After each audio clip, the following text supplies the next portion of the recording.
हाँ तो प्यारे साथियों, आपका भी बोर्ड एग्जाम है और आप चाहते हैं ऐसे प्रश्नों को एग्जाम में सॉल्व करके आए, तो देखिए इसको कैसे बनाते हैं। कह रहा है कि निम्नलिखित में से कौन अपरिमेय संख्या नहीं है, यानी कि नहीं है, अपरिमेय संख्या नहीं है, तो कौन सी संख्या होगी? परिमेय संख्या होगी। अपरिमेय संख्या हमें इसमें से निकालना है, तो कैसे निकालेंगे? तो देखिए, हमको सबको पता है कि कोई भी संख्या अंडर रूट में है और उसका वर्गमूल नहीं निकल रहा है तो अपरिमेय होता है, यानी कि इसका भी नहीं निकलेगा अपरिमेय, और ये परिमेय के साथ है तो अपरिमेय और परिमेय दोनों मिलकर के अपरिमेय हो जाएंगी।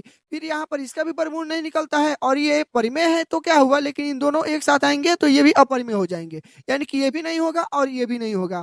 अब बचा ये वाला, तो ये दोनों ऊपर नीचे दोनों तो अपरिमेय संख्या ही है, इन दोनों में से किसी का वर्गमूल नहीं निकलता है, ये भी नहीं होगा। तो अब क्या बचता है? अंडर रूट के 12 और बट्टे में अंडर रूट के 3। तो अब यहाँ पर हम सोचेंगे कि अरे भाई इसका भी तो वर्गमूल नहीं निकलता है, दोनों में से किसी का वर्गमूल नहीं निकलता है, तो हम क्या करेंगे? तो हम क्या करेंगे ना कि अंडर रूट के 12 जो है ना, इसको हम ऐसे लिख सकते हैं, 12 को तोड़ेंगे 2 से 6 मर्त में, फिर 2 से ये 3 मर्त में। अब क्या हो जाएगा? तो जिसका जोड़ा लग रहा है ना, इन दोनों का जोड़ा लग रहा है, इसको बाहर कीजिए, जिसका नहीं लग रहा है उसको अंदर कीजिए। अब हम इसे चाहें तो इसको अंडर रूट 12 अब बटे अंडर रूट 3 को हम इस प्रकार से लिख सकते हैं कि 2 अंडर रूट के 3 अब बटे में अंडर रूट के 3।